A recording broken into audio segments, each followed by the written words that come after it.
তারপরে ইনসাফটা আগে জানেন, ইনসাফ কত সহজ দেখেন। আল্লাহ তাআলা কোরআনে পাকের মধ্যে ইনসাফ, এবার নবী করিম সাল্লাল্লাহু আলাইহি ওয়াসাল্লাম শানে নুজুল হলো, যা আল্লাহ আমি তো সবাইকেই মহাব্বত করি। দেখেন সন্তান সবাইকে মহাব্বত করে না বাবা, তারপরেও একটার প্রতি একটু বেশি থাকে। কারো থাকে বড় ছেলের প্রতি দুর্বল, দেখবেন সারা জীবন বড় ছেলেকে বাঁচাতে যায় সব ছেলের উপর জুলুম করে। এরকম বহুত বাপমা আছে, বড় ছেলে ঋণ করে ওর জন্য জমি বিক্রি করে, এরপরে আবার অ্যাক্সিডেন্ট করে ওর জন্য করে, এমনকি ছোট ছেলের কাছে চায়ে নিয়ে বড় ছেলেকে মানুষ করে। এরা হলো বড় ছেলের পাগল। আবার অনেকে আছে ছোট ছেলের খুব পাগল মা। তো এটা কোনো ব্যাপার না, ছেলেরাও জানে যে ওই ভাইটাকে আমার মা বেশি আদর করে।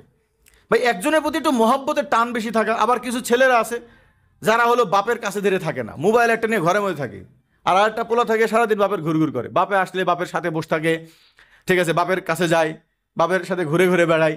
আমি আমার বাবার সাথে এরকম ছিলাম, উনি যেখানে যেত আমি আম্মুর কাছে থাকতাম না, আব্বুর কাছে থাকতাম। তো বাবার পাগল থাকে, তখন বাবাও করে কি ওই ছেলের আচরণ দেখে তার প্রতি কি হয়ে যায়, আকৃষ্ট হয়ে যায়। দেখুন যদি ইয়াকুব আলাইহিস সালাম, সমস্ত সন্তানদের মধ্যে ইউসুফ আলাইহিস সালামের ব্যাপারে কি ছিল, বেশি মহব্বতের ছিল। তো এখন স্ত্রীদের মধ্যে এটা হতে পারে কিনা, আল্লাহ রসুল থেকে কিরে আমি তো আয়েশার দিকে একটু বেশি মহব্বত, এবং এটা বাস্তব কথা ভাই। আমার এখানে 4 স্ত্রী বয়ান শুনতেছেন, মহব্বতের যে জায়গাটা কখনো কখনো ট্রান্সফার হয়। যেমন আজকে যে স্ত্রী আমার সাথে খুব ভালো আচরণ করছে, ঠিক আছে, খুবই আনন্দ এবং খুবই ভালো কিছু করতেছে, আজকে যেন ওর জন্য মহব্বত বেড়ে যাচ্ছে। আবার একটা যদি দেখা যায় যে আজকে একটু ডিস্টার্ব করছে, ভাই বউ বেকা হাত দিয়ে বানানো, একটু ডিস্টার্ব হালকা করবেই, এই নখরা মেয়েদের হবেই। এটাকে পুরুষ মানুষ হ্যান্ডেল করার নামেই তো ভালো চাষি না। এখন ভাই নাঙ্গল তো একটু বেকা, এখন অনেকে নাঙ্গল চালাতে পারে না, নাঙ্গল চালাতে গেলে গরুর পায়ের মধ্যে ঢুকায় ফেলবে, তার মানে কি হলো অযোগ্য চাষি। আর চাষি যোগ্য, সে বেকা নাঙ্গল দিয়েই পুরা জমিন চাষ করে ফেলবে। তো আল্লাহ রসুল বলছেন নারীদেরকে আল্লাহ তাআলা বানাইছেন বেকা হাড্ডি দিয়ে, এরা পুরা সোজা হবে না, তাদের অর্ধেক দিন অর্ধেক আকল। হে পুরুষেরা, হ্যাঁ বেকাটাকে চালাইতে হবে। ইনকাসার তাহু, তুমি যদি পুরা সোজা করতে দাও ভেঙে যাবে, আবার যদি একেবারে ছেড়ে দাও তো দেখা যাবে তোমার মাথার উপরে উঠে তোমার সাথে পণ্ডিতি করতেছে। এখানে চালানোর সিস্টেম আছে, এই ব্যাপারগুলো কোরআন হিসেবে অনেক আছে। তো ইনসাফ করতে হবে। এই জন্য আল্লাহ রসুল যখন বললেন যে আমি এক স্ত্রীর প্রতি একটু মহব্বত বেশি, তো এটা কি করা যায়, এটা নাইনসাফি হয়ে যাচ্ছে কিনা। অনেকে বলে না দুই বউকে কখনো সমান চোখে দেখতে পারে না। সমান চোখে দেখা দুইটা জায়গা, একটা দায়িত্বর জায়গা থেকে সবাইকে সমান চোখে দেখা, আর একটা হঠাৎ করে একজনের সাথে সফর করতে ভালো লাগে। অনেকের আছে রান্না ভালো, তখন তার কাছে মনে হয় এটা রান্না করে দাও তো। অনেকে আছে দেখবেন রান্না ভালো না, তার কণ্ঠ ভালো, তো তার কাছে যায় বলবো তুমি একটু আমাকে গজল শোনাও, তাই না? তো সব মেয়েরা তো একরকম হবে না। তো স্বামীর সবাইকে মহাব্বত করবে, সবার সাথে সদাচরণ করবে, তবে কারোর প্রতি যদি একটু মহাব্বত বেড়ে যায়, কারোর সাথে একটু সফরে বের হওয়া বেশি হয়ে যায়, এটা নাইনসাফি হবে কিনা। তো আল্লাহ তাআলা কোরআনে পাকের মধ্যে আয়াত নাযিল করছেন, ওয়ালাং তা'দিলু আন তাস্তাতিউ আন তা'দিলু ওয়ালাউ হারাসতুম।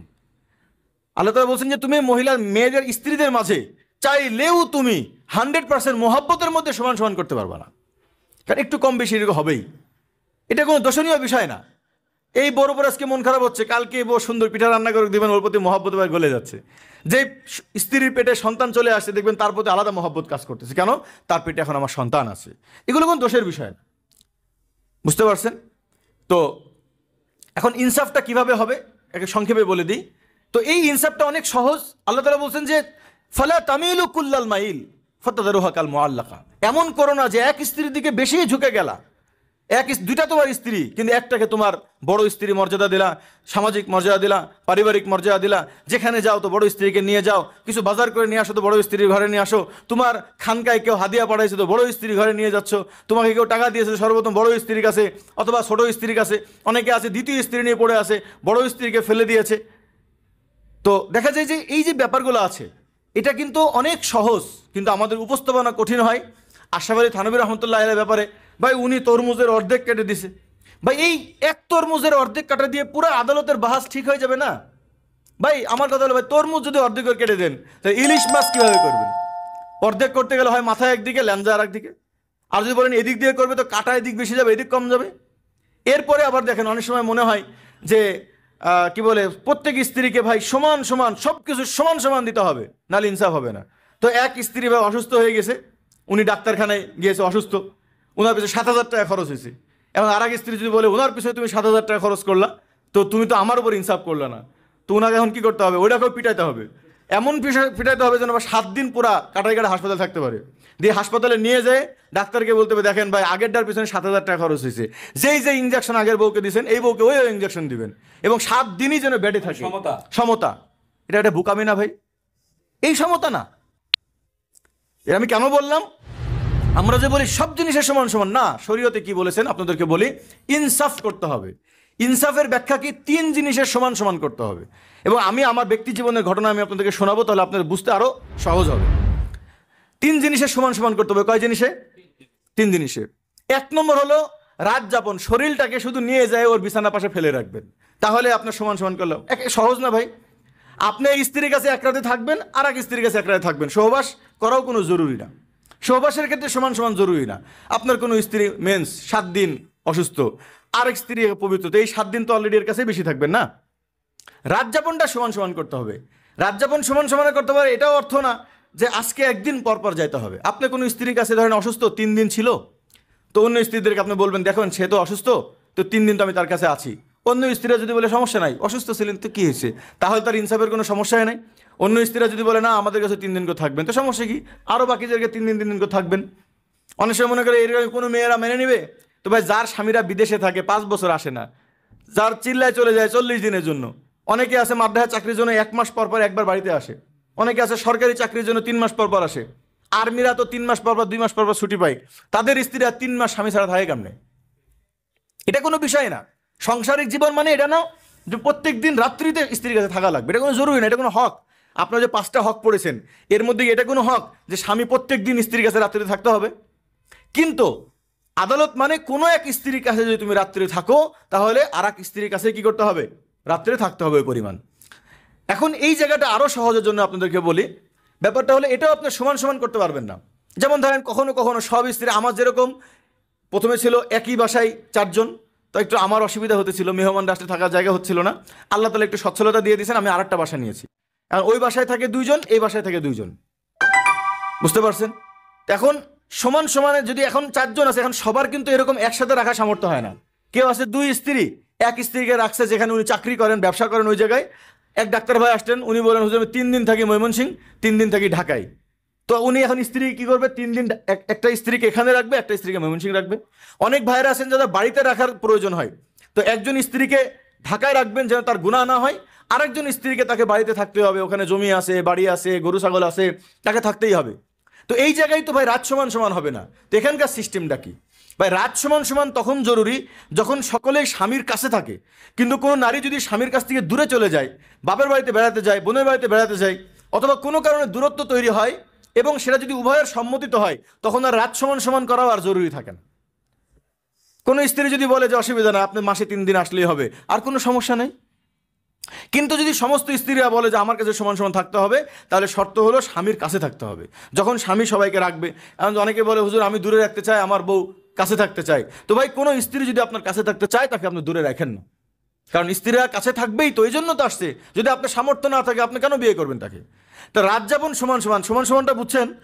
এই একদিন পর পর একদিনও কিন্তু জরুরি না। আপনি এই স্ত্রীর কাছে থাকলেন, আপনি এরপরে 2 দিন প্রোগ্রামে গেলেন, 3 দিন প্রোগ্রাম হলো, বা আপনার ইচ্ছা হলো না আজকে বাড়িতে যাবেন, প্রত্যেকদিন রাত্রিতে বাড়িতে যাওয়া কোনো জরুরি না। আপনার কোনো কাজের মধ্যে বা নিজে মেহমানখানে শুয়ে থাকলেন, নেক্সট আপনি আর এক স্ত্রী, এই স্ত্রীর কাছে যেই কয়দিন, আর এক স্ত্রীর কাছে ওই কয়দিন আপনি থাকতে হবে। যদি কম বেশি একটু হয়ে যায়, এই যে বিভিন্ন কারণে, ওই ক্ষেত্রে যদি কোনো নারীরা বলে আমার সমস্যা নাই, তাহলে এখানে না ইনসাফের কিছু নাই। এগুলো 1 নম্বর। 2 নম্বর হলো প্রয়োজনীয় যে জিনিস আছে এগুলো বাদ দিয়ে বাড়তি যে উপঢৌকন আছে, বাড়তি ওয়াজায়েফ বলে শরীয়তের পরিভাষায়, যেমন দেখা গেল আমাদের প্রয়োজনীয় জিনিস আছে খাবার দাবার, এগুলোর ব্যাপারে আপনাদেরকে বলি মোহরের ক্ষেত্রে সমান সমান করা জরুরি না। সব বউকে একরকম মোহর দিতে হবে এমন কি না? জরুরি না। আপনি যেই বাড়ির মেয়ে নিয়ে আসবেন, ওই বাড়ির মোহরে মিশেল হিসেবে আপনি তাকে মোহর কম বেশি হতে পারে। অনেকে জিজ্ঞাসা করে হুজুর অমুকের মোহর 1.5 লাখ, তাহলে দ্বিতীয়টাকে 1.5 লাখ দিতে হবে, তৃতীয়টাকে 1.5 লাখ দিতে, এমন কোনো জরুরি না। 2 নম্বর দেখেন, পরিচালনার ক্ষেত্রে যার যতটুকু প্রয়োজন তাকে ততটুকু দিতে হবে। এখানে সমান সমান কখনোই কোনোদিন পারবেন না ভাই। যারা একাধিক বিবাহ নিয়ে, অনেকে আছে একাধিক বিবাহ নিয়ে লেখালেখি করেন, অনেকে আছে তারা নিজেরা পড়েনি, তারা নিজেরা একাধিক স্ত্রী নাই। এজন্য আমি মাঝে মাঝে বলি ভাই, যাদের একাধিক স্ত্রী নাই তারা, আমি এনামুল ভাই কষ্ট পাবেন না, তারা একাধিক বিয়ের পক্ষেও লিখেন না, তারা একাধিক বিয়ের বিপক্ষেও লিখেন না। কেন জানেন? ওই অভিজ্ঞতা ছাড়া, অনেক ভাইকে আমি দেখি অনেক লেখালেখি করে কিন্তু অভিজ্ঞতা ছাড়া লিখে, এই জন্য দেখা যায় বাস্তবতাটা বুঝে না। উনার তো একাধিক স্ত্রী নাই, একজনের গল্প শুনলো, হুজুর আমার বউ করছে, উনি লিখে দিল হ্যাঁ এখনকার নারীরা দ্বিতীয় বউ হয়ে এসে ধোঁকাবাজ। আরেকজন বললো হুজুর আমি খুব ভালো আছি, তার কথা শুনে লিখে দিল যে না নারীরা খুব ভালো। কেন? উনার তো নিজের কোনো অভিজ্ঞতা নাই। এই জন্য আমি বলি ভাই, যদি একাধিক বিবাহের ব্যাপারে পূর্ণ কেউ হাকিকত বুঝতে চান, তাকে একাধিক বিবাহ করতে হবে, তখন বুঝবেন। দেখেন, জরুরত সমান সমান করা সম্ভব না। আমার এক স্ত্রীর বোরকা লাগে 52 ঝুল, 50 ঝুল, আর এক স্ত্রীর লাগে 56, আমাদের SBI মার্কেট থেকে নেই। এটার কিন্তু ডিফারেন্স 100 টাকা মনে হয় বেশি আছে, ঝুলের কম বেশির। এখন বলেন এই সমান সমান এখানে কিভাবে হবে? ওরও বোরখা দরকার, ওরও বোরখা দরকার, তাহলে কি করতে হবে? 47 ঝুলকে কেটে 52 বানাতে হবে। কিছু স্ত্রী আছে যারা সানসিল্ক শ্যাম্পু ব্যবহার করে, তাই এই শ্যাম্পুটা তার মাথা চুলে সে শুট খায়। আর একজন বলে না, আমি এটা ব্যবহার করব না, আমি এটা ব্যবহার করব। একটার দাম 2 টাকা, একজন ব্যবহার করে ডাব, সেটার দাম 4 টাকা, একজন ব্যবহার করে সানসিল্ক, সেটার দাম 3 টাকা। এখন আমি তাদেরকে শ্যাম্পু কিনে দিলেই হবে, কয় ফাতা কয়টা করে পিস এমনও জরুরি না। কারণ যে স্ত্রীর চুল অনেক বড়, তার শ্যাম্পু লাগে 3টা করে প্রত্যেকদিন গোসলের সময়, আর একজনের চুল নাই মোটে, একটা শ্যাম্পু দিলে অর্ধেক বেঁচে যায়, পরে আপনি দাড়ি দিয়ে নেন একটু। তাহলে আমার তার জন্য কমপক্ষে 3×10 = 30টা কিনতে হবে, আর এর তো 10টা কিনলে মাস চলে যাবে। অনেক স্ত্রী আছে অসুস্থ, তার ওষুধ খাওয়া লাগে। আবার অনেক স্ত্রী আছে পুরো সুস্থ, তো তার ওষুধ খাওয়া লাগে না। এক পরিবার আপনার 4টা সন্তান আছে, বড় স্ত্রী বা মেজো স্ত্রী 3টা সন্তান আছে, সে ধরেন ঢাকা শহরে থাকে। আর একটা স্ত্রী আছে যার এখনো সন্তানই হয়নি, সবেমাত্র বিয়ে করছেন, সে আপনার গ্রামে বাড়িতে থাকে। তো অলরেডি আপনার বড় সংসারের প্রতি আপনার অবশ্যই খরচ বেশি হবে। এখন যদি বলেন ওকে যেহেতু 5,000 টাকা দেয়, তোমাকে দেবো 5,000 টাকা, তাহলে কি হবে? বড় সংসার না খেয়ে থাকবে। আর যদি বলেন না, বড় স্ত্রীকে 30,000 দেন, অথবা আমাকেও দিতে হবে, তাহলে এই মানুষটার উপরে কি ইনসাফ করা জরুরি না? এই মানুষটার উপর জুলুম হয়ে যাচ্ছে না? সবাই শুধু বলে কথা যে উনি একাধিক স্ত্রীর মধ্যে ইনসাফ করতে পারে। তো আমি বলি ভাই, পুরুষরা ইনসাফ করতে পারে, নারীরাই স্বামীর সাথে ইনসাফ করে না, ইনসাফ করে না নারীরা স্বামীর সাথে। স্বামী বলতেছে আমার জরুরত, না আপনি করতে পারবেন না, তাহলে এই দিক দিয়ে আনবেন, এই দিক দিয়ে চলে যাবো, এটা কি ইনসাফ হলো? স্বামীকে বয়ান করতেছে আপনি ইনসাফ করতে পারবেন তো। একাধিক যাদের স্ত্রী আছে তারা বন্ধু ইনসাফ করেন। অনেক সময় হয় কি, স্ত্রীরা ভাই সবকিছু যে আমার জীবনে ঘটছে এরকম না, এটা অনেক ঘটনা আমাদের সামনে আসে, সেই জায়গা থেকে আমি বলতেছি। অনেক সময় হয় কি যে স্ত্রীরা না ইনসাফি শুরু করে দেয়। একজন স্ত্রী তার জামা কাপড় ছিঁড়ে গিয়েছে, আপনি তাকে 2টা জামা কিনে দিয়েছেন, বাকি 3 স্ত্রী 4 স্ত্রী বা 2 স্ত্রী রায় গিয়েছে, হ্যাঁ তুমি ওনাকে জামা কিনে দিলা, আমার জামা কই? ভাই ওর তো জামা ছিঁড়ে গেছে, ওর তো জামা নাই, তোমার তো 4টা জামা আছে। তো এখানে নারীরা না না আমাকে দিতেই হবে। তখন সে পুরুষটা আমাকে বলছে হুজুর এখন আরেক বিপদে পড়ছি, কিনে দিতেই হবে। আমি বলছি না, কিনে দেওয়া লাগবে না, এটা জরুরি না। কারণ আপনি এক স্ত্রী হক আদায় করতেছেন 3 জামা দিয়ে, আর এক স্ত্রী যদি 3 জামার কম হয়ে যায়, তাকে পুরো 3টা দেওয়াটা আপনার জরুরি। কিন্তু এমন না যে একজনকে কিনে দিলে সবাইকেই একসাথে কিনে দিতে হবে। আমার শ্বশুর ছিলেন, উনি অনেক সময় এরকম করেন, যার জন্য সাবান কিনবে স্যার ওটা একসাথে কিনবে। তো কোনো শাশুড়ি যদি এটা ব্যবহার না করে, ওটা রেখে দেয়, পরে হুজুরের কাছে আবার বিক্রয় করে। এটা হুজুর নিজে করে, কিন্তু এটা কোনো ইনসাফ না। তার বুঝতে পারছেন? আবার ধরেন আমার কোনো শাশুড়ি না, এই কালার ওই কালার, আলহামদুলিল্লাহ আমি আমার 4 স্ত্রীর জন্য 4 কালারের জিনিস কিনি। আমার শ্বশুর উনি বলছে ভাই আমার এত গ্যাঞ্জামের দরকার নাই, 4 শাশুড়ির জন্য 1 কালারের জামা পায়জামা কিনে। আমি বলি যে আপনার পুরা কপাল, মানুষ এক বউকে মেলা রকম জামা বানায় যেন বউটা মেলা রকম লাগে, আপনি 4 বউকে এক জামায় বানায়, এক জামা পরান, মানে 4 বউকে একটা বউ মনে হয়। উনি হয়তো বা ভিন্ন সুবিধার জন্য করেন, কিন্তু এটা কি না জরুরি না যে এক থান থেকে আপনার কিনতে হবে। আপনি 4 স্ত্রীকে, হ্যাঁ কোয়ালিটি আপনি, কিন্তু এমন যদি হয় একজনকে 1200 টাকা কিনে দিলেন, আরেকজনকে 200 টাকা কিনে দিলেন, এটার নাম জুলুম। কিন্তু আপনি দুজনকে কিনে দিয়েছেন, একজনের সবুজ রং, একজন হলুদ রং, একজন পিঙ্ক কালার, একজন সাদা কালার, এমনও হতে পারে একটু ডিজাইন ভিন্নর কারণে হুজুর 50 টাকা বেশি দেওয়া লাগবে, এইটুকু কিন্তু না ইনসাফি না। যার যতটুক জরুরত, এক স্ত্রী দেখা যাবে যে আপনার খাদ্য খুব বেশি খায়, ওর 3 বেলা ভাত লাগে, এরপরেও নুডলস খাবে, এরপরে সকালবেলায় উঠে চা লাগবে, বিস্কুট লাগবে। চট্টগ্রামের কোনো মেয়ে হলে তার বেলা বিস্কুট দিতে দিতে আপনার কমপক্ষে 5,000 টাকা খরচ হবে। আবার আর এক নারী আছে যার চাহিদা কম, সে এমনি খায় না, ও দেখা যায় ভিটামিন খাওয়ানো লাগে, তো সে দেখা যায় 2 বেলা কোনো রকম খাইলে আপনার আর কোনো চাহিদা নেই। ফুচকা খাবা কয় না, ওইটা খাবো না, মামার কথা মনে পড়ে।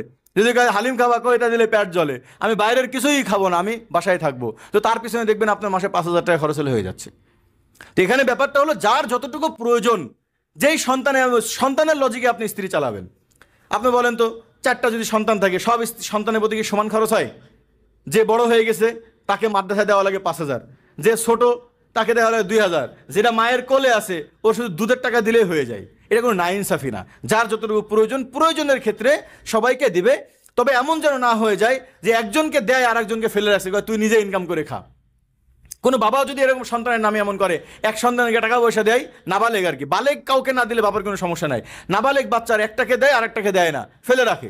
বা আমাদের সমাজে এমন আছে, দ্বিতীয় স্ত্রীর যে সন্তান বড় স্ত্রীর ভয়ে দ্বিতীয় স্ত্রীকে স্টাবলিশও করতে পারে না, এমনকি তার সন্তানের উপরও জুলুম করে, সন্তানকে ভালোভাবে দেখভাল করে না। সেদিন এক ভাই আমার কাছে, এক বোন আসলেন ওনার সন্তানকে নিয়ে, যে এই যে আমার এই সন্তানটাকে একজন বড় ব্যক্তি বিবাহ করছে, তার সন্তান সেটার পরিচয় পর্যন্ত দিতে চায় না। এখন বলে যে পরিচয় দিতে গেলে আমার গ্যাঞ্জাম বেঁধে যাবে, আমার বহুত ফ্যান ফলোয়ার আছে, আমার ফেস আছে, আমি তোমারই একটা সন্তানের জন্য ফেস নষ্ট করতে চাই না। বুঝতে পারছেন? এই জন্য প্রত্যেক স্ত্রীকে সমান মর্যাদা দিতে হবে, তবে যার যতটুকু প্রয়োজন ততটুক দিবেন। তো সমানের মধ্যে 1 নম্বর রাত যাপন সমান, 2 নম্বর প্রয়োজনের অতিরিক্ত যে ব্যাপারটা আছে, প্রয়োজনের অতিরিক্ত মানে যেমন শীতকাল কারোর প্রয়োজনে, তারপর আপনার কাছে মনে হলো এই শীতে আমি সবাইকে নতুন জামা দেই, তাহলে আপনি 4 জনকে দেন। কিন্তু এটা আবার জরুরি নেই একদিনেই কিনতে হবে 4 জনের জন্য, কারণ স্বামীর তো ভাই দেখেন যদি আমরা 500 করে যদি নেই বা 700-800 করে যদি আমরা নেই, স্বাভাবিক মিডিয়াম কোয়ালিটি যারা পরে বা যারা একটু ভালো যারা পরে 1200-1300 ধরে নিলাম, 1500 টাকা ধরে নিলাম। আপনি নিয়াত করেছেন আপনি 4 স্ত্রীকে একটা নতুন কাপড় দিবেন শীতকালে, কিন্তু 4-15 45 একসাথে 4500 আপনার 6000 টাকা, 4-15 6000, মানে আমার 4500 টাকা লাগছিল, তো এই জন্য হিসাবটা ওই জায়গায় চলে গেছে, বুঝলেন না? 4 আর 4 2 আর 2 4টা রুটি, মানে আমার এবার পোশাক দিতে আমার স্ত্রীদের মাত্র 4500 টাকা খরচ হয়েছে। এই 4500 টাকায় আমার পুরো শীতের পোশাক হয়ে গেছে আমার স্ত্রীদের জন্য, এবং সবাই খুশ আলহামদুলিল্লাহ। বুঝতে পারছেন? শুনতেছে? হ্যাঁ, সাক্ষী আমার স্ত্রী আছে এখানে, ঠিক আছে মোহতারাম? আমি এটা জিজ্ঞেস লাইভ দেখতেছি। জি জি। তো এই জন্য আপনি নিয়াত করছেন 6000 টাকা আপনি দিবেন, তো আজকে আপনাকে 6000 টাকা দিতে হবে এরকম না। আপনি আজকে একজনকে কিনে দিলেন, আপনার 2 তারিখে আবার বেতন পাইলেন, আরেকজনকে কিনে দিলেন, অথবা একজনকে আবার যদি এরকম হয় আপনি যেটা কিনে দিচ্ছেন আমি এটা নিব না, আমি চাদর নিব, তো দেখা গেল চাদরের দাম 1200 টাকা, তো 300 টাকা অনেক কমে গেছে। এমন না যে দেখো 1200 টাকা তুমি আরো 300 টাকা আমার কাছে পাও না পাও, পরে আবার নগদ দেওয়া লাগবে, এটা আবার তখন স্বামীর উপর না ইনসাফি হবে। বুঝতে পারছেন মোহতারাম? তো এই জন্য প্রয়োজনের যার যতটুকু লাগে, কিন্তু আপনার দেল বলে দিবে আপনি ইনসাফ করতেছেন কিনা। আপনার দেল বলে দিবে যে কোনো একজন স্ত্রী আমি কিনে দিতে চাচ্ছি না, ঠিক আছে, আরেকটা স্ত্রীকে আমি ভালো ভালো জিনিস কিনে দিচ্ছি, এটা আপনার দেল বলে দিবে। কিন্তু আপনার দেলের মধ্যে যদি এমন থাকে যে না, আবার অনেক সময় হয় কি ভাই, সন্তান যেমন এক কোয়ালিটি থাকে না, বউরাও সবাই এক কোয়ালিটি থাকে না, আপনারা বুঝার কথা। কিছু বউ থাকে আমার না ছাড়লাম না, কি খাবা কয় যা খাওয়াবেন, কি পরবা আপনি এটা নিয়ে আসলে হয়েছে। আর কিছু স্ত্রী থাকে কি খাবা কয় আমাকে বিরিয়ানি নিয়ে এসে দিবেন। আবার একজন তুমি কি পরবা কয় আমার জ্যাকেট কিনা লাগবে, আমার 2500 টাকা লাগবে। ভাই মেয়েরা তো মেয়েই না, তো আপনার স্ত্রীর সবার ডিমান্ড আবার একরকম থাকবে না। তো এই জায়গায় যার যতটুকু জরুরত তাকে আপনি সেভাবে পুরা করতে পারবেন, কোনো সমস্যা নাই। কিন্তু যদি বাড়তি কোনো জিনিস দিতে হয়, ঈদের সময় কিছু দিবেন, অথবা অলংকার দিতে চাচ্ছেন, ভাই অলংকার দেওয়া স্বামীর উপরে কোনো হক না। এই যে আমাদের দেশে বিয়ে করতে গেলে কোনো রকম, আমার প্রথম বিয়েতে আমার এখনও শব্দটা মনে আছে, আমার ওই সময় টাকা ছিল না অলংকার কেনার জন্য, তো আমার আত্মীয়, নাম বলবো না, উনি কষ্ট পাবে শুনলে, আমাকে বলতেছে কমপক্ষে একটা হলেও তোমাকে দিতে হবে, হয় হাতের চুড়ি, নাই কানেরটা, নাই গলারটা, একটাও যদি তুমি না দিতে পারো এটা আবার কোন ধরনের বিয়ে? হ্যাঁ, আস্তাগফিরুল্লাহ। বিয়ের জন্য তো ভাই চেন দেওয়া, গলায় হার দেওয়া কোনো জরুরি কিছু না। তবে যদি আপনি মনে করেন যে আমি আমার স্ত্রীকে হার দিব, তাহলে আপনার চেষ্টা করবেন 4 জনকে দিতে হবে, সেটা 1 দিনে দেন বা 10 দিনে দেন, বাকি ওই উপঢৌকনটা সবার জন্য দিতে হবে।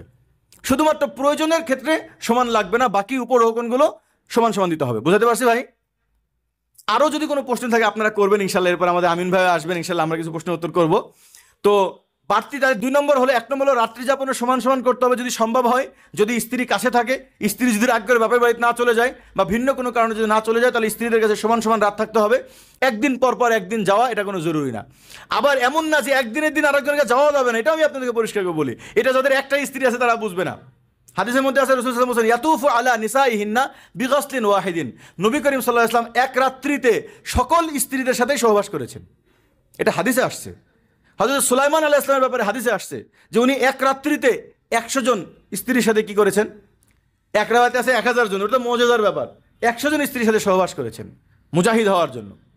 তাহলে এক রাত্রিতে কেউ যদি চায় যে আমি আজকে ঈদের রাত, সব স্ত্রী বলবে কি আজকের রাতটা আপনি আমার কাছে থাকবেন, সব স্ত্রী চাই হ্যাঁ যে আজকের স্পেশাল রাতটা আমার জন্য হোক, তবে ঈদের রাত তো আর 4টা হবে না।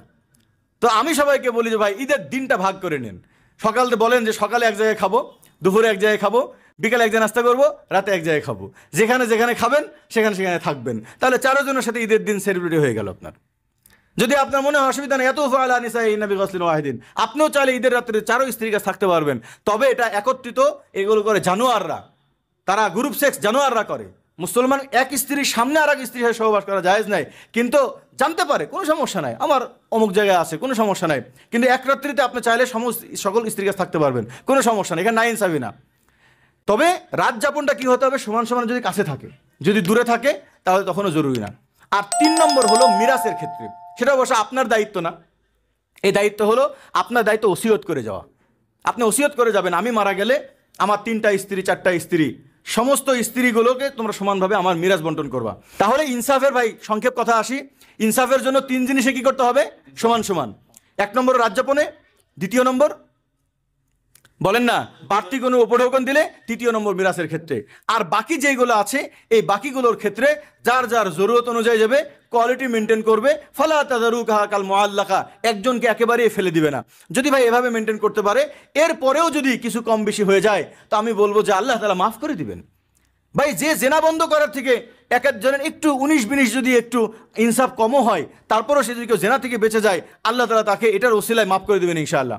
আর নারীরা যদি ভাই সহজ, ভাই অনেকে বলে হুজুর, এক নারী আমাকে বলছে কালকে পরশুদিন রাত্রিতে মেসেজ পাঠাইছে, হুজুর আমার স্বামী বিয়ে করছে ঠিক, কিন্তু বড় জনের ঠেলায় আমার উপর ইনসাফ করতে পারে না, আমি কি করতে পারি? তেমন আপনার কি রাগ হয়? না আমিও বুঝি যে উনি পারতেছেন, আপাতত খুব জ্ঞানজাম চলতেছে, এবং আপনি মাফ করে দেন।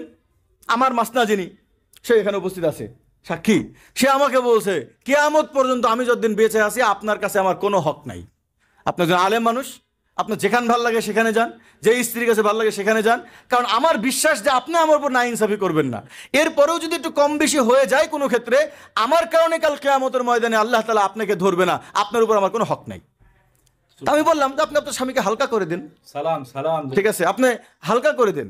তো ভাই ইনসাফটা বুঝতেছেন ভাই, ইনসাফ কোনো কঠিন কিছু না। আমি আমার সংক্ষেপ আপনার হিস্ট্রিটা শোনাই। আমার 4 জন স্ত্রী, তারা 2 বাসায় থাকে। এক বাসায় থাকে বড় জন আর 3য় জন, এখন 1 নম্বর আর 3য় নম্বর, আর এক বাসায় থাকে 2য় আর 4র্থ। আলহামদুলিল্লাহ, এটার বিশেষ কারণ আছে, ওটা আমি আপনাকে বলতেছি না, কারণ বউরা শুনতেছে। তো বাকি দুইটা একই এই বিল্ডিংয়ের 2 ফ্ল্যাটে। তো এখন আমার তরতিব হলো, আমি ওদেরকে বলছি যে আমি আগে নিচতলা 3য় নম্বর বাসায় থাকবো, এখানে 2 দিন আমি থাকবো, 2 দিন না, এখানে আগে থাকবো। যখন থাকবো তো সর্বপ্রথম আমি বড় জনের কাছে থাকবো, এরপরে দ্বিতীয়বার আমি থাকবো হলো 3য় নম্বর 2য় জনের কাছে। তোমাদের কাছে যখন শেষ হয়ে যাবে, এরপরে আমি 3য় তলার ওখানে থাকবো। 3য় তলার যারা ওখানে যাওয়ার পরে মাসনা যে, কারণ 2য় আর 4র্থ ওখানে থাকে, সর্বপ্রথম শুরু হবে 2য় জনের কাছে, তার কাছে রাত শেষ হলে তারপরে 4র্থ জনের কাছে। এখন কয়দিনে শেষ হবে আমি জানি না, অনেক সময় এরকম হয় যে আমি বড় স্ত্রীর কাছে ছিলাম, কিন্তু পরপর 2 দিন পরে আর থাকা হয়নি, বাসায় যাওয়া হয়নি, বিভিন্ন কাজ। গতকালকে আমি এখান থেকে গিয়েছি প্রায় 4টার দিকে, কারোর কাছে থাকাই হয় না। তো অসুবিধা, 1 রাত গেল, 2 রাত গেল, কিন্তু যেদিন থাকবো এই পরের জনের কাছে। এর কাছে অনেক সময় বড় বাসাওয়ালারা খোঁজ নেয় যে কী ব্যাপার, আপনার এখন শেষের বাড়ি কি শেষ হচ্ছে না, 2য় তলার বাড়ি? আমি বলছি এখনও 2 জনের কাছে থাকা কমপ্লিট হয়নি, তো তাড়াতাড়ি করেন, আমরা এখানে আসি। তো বুঝতে পারছেন, আমিও চেষ্টা করি খুব দ্রুত করার। এখন আমার খাওয়ার তরতিব কী হয়, আমি ওদেরকে বলে রাখছি 1 শুক্রবার থেকে আরেক শুক্রবার পর্যন্ত এক বাসায় আমি খানা খাই। তো এই যে আজকে গতকালকে থেকে আরেক বাসায় শুরু হয়েছে আমার খানা, শুক্রবার থেকে আমি আগামী শুক্রবার পর্যন্ত এই 3য় তলায় খানা খাবো। এই জন্য 3য় তলায় এই 2 স্ত্রী 1 সপ্তাহ আমাকে নিয়ে টেনশন, মানে আমার খানার ব্যবস্থা করবে, প্রত্যেক বক্তা আমি এখানে খানা খাবো, ওখানে থাকলেও খানা আমি এখানেই খাই, এটা আমার জন্য সুবিধা হয়। এই 1 সপ্তাহ এরা রান্নাবাড়ি করে, এরপরে পরের শুক্রবার জুমার পর থেকে শুরু করে পরের জুমা পর্যন্ত আমি থাকবো 3 তলায়, ওখানে আমার খাওয়া দাওয়া হবে, রাত আমি যেখানে থাকি না কেন। বলেন তো কত ইজি না, কোন কষ্টের আছে? এবং ওদেরকে আমি বলে রাখছি, দেখো আমাকে ইনসাফের দায়িত্ব দিও না, তোমরা ইনসাফ তোমরা করো। বাস আমি ধরেন মিষ্টি কিনে আসি 2 বাসার জন্য, 1 কেজি করে নিয়ে আসছি, কারণ 2 বাসায় তো আরও 2 জন বউ আছে। আমি বলি আমাকে ভাগ করার টাইম নাই, এই যে আমি ওখানে যে সেলফ আছে সেলফের মধ্যে রেখে বলি যে তোমরা 2 জন ইনসাফের সাথে খেতে থাকো। কারণ ভাই সবার মিষ্টি খাওয়ার চাহিদা একরকম না। এখন যদি কই 12টা নিয়ে আসছি, তুমি 6টা খাবা, তুমি 6টা খাবা, না খেতে বললে ঠেলা মারি ঢুকাবা, নাহলে ইনসাফ হবে না, এটা জরুরি কিছু না। বুঝতে পারছেন? অনেক সময় আমি মোহাম্মদপুর থেকে আসার সময় অনেক ক্ষুধা লাগে, তো হঠাৎ করে ওখান থেকে ধরেন একটা পিৎজা নিয়ে আসছি বা একটা বার্গার পিৎজা নিয়ে আসছি বড়। এখন আমি এটা কীভাবে কী করব? তো স্ত্রী বলছে আসো একটা বড় প্লেটে বসাই, সবাই মিলে খাও। এই কাটাকাটি করতে গেলে কিছুই ভাগে মিলবে না, এই জন্য আসো সবাই মিলে একটু খাই। গতকালকে সৌদি আরবে এক ভাই চকলেট নিয়ে আসছে, 16টা চকলেট নিয়ে আসছে। তো আমি চিন্তা করলাম ভাই হাদিয়ার মাল তো আবার ইনসাফ করা আমার জন্য জরুরি না, তো আমি পকেটের মধ্যে রাখছি। তো আমার স্ত্রী আলহামদুলিল্লাহ আমার পকেট, আমার মানিব্যাগ, আমার মোবাইল কখনো এরা চেক করে না। এটা একজন পুরুষ মানুষের ব্যক্তিগত জিনিস। কোনো নারীকে খবরদার নিজের টাকার খবর দিবেন না, নিজের তেজুরির চাবি দিবেন না, নিজের মোবাইলে পাসওয়ার্ড দিবেন না। মানুষের পুরুষত্বকে ঠিক রাখবেন। তো আমি ওদেরকে যা বলছি, দেখো চকলেট আছে অনেকগুলো, তো এখানে 16টা আছে, আমি কোনো হিসাব নিয়ে কিছু বুঝতেছি না, এজন্য বাস এটা হাদিয়ার জিনিস। একজন ভাই নিয়ে আসছে উমরা থেকে, তোমার যার যে কটা ভালো লাগে নিয়ে নাও, হাতের উপর দিয়েছি। একজন নিল 3টা নিল, একজন নিল 2টা নিল। ঠিক আছে, আর একজনে আসছে, তো আর একজনের ভাগে এসে পড়ছে 4টা, তো পরে আমি 5টা পড়ছে, তা আমি গেলে এক কাজ করো, আমাকে তুমি কিছু দাও, তোকে 5টায় আপনাকে দিয়ে দিলাম, তুমি খাবা না, এবার যা দিবেন তাই খাবো। বলেন এখানে নাইন সাহেবের কি আছে? বুঝতে পারছেন? একেবারেই সহজ, ইজি লাইফ, একেবারে ইজি, আপনি কোনো ব্যাপার না, শুধু আপনি মানসিকভাবে রাখবেন এটা। আপনি যখন বাইরে বের হবেন, আমার স্ত্রী একসময় বসছে, ভাই সফরে হয়েছে কি, সফরের সময় সবাইকে সমান নিয়ে যাওয়া কোনো জরুরি না, কারণ অনেক স্ত্রী আছে ভাই গাড়িতে ওঠার সাথে সাথে বমি শুরু করবে, আর অনেক স্ত্রী আছে যে গাড়িতে উঠলে বমি করে না। এখন বলেন তো ভাই, আপনি কোন স্ত্রীকে নিয়ে বারবার সফরে যাবেন? এখন সেই বেচারা উড়ার সাথে সাথে বমি শুরু করলে হবে না, এই জন্য শরীয়ত বলছে যে সফরের সমান নিয়ে যাওয়া কোনো জরুরি না। তো আল্লাহ রসুল কখনো ঠিক রাখার জন্য কোরা ডালতেন যেন কারো কষ্ট না হয়। তো ভাই এই জন্য ভাই আলহামদুলিল্লাহ কি বলে আদালত অনেক সহজ।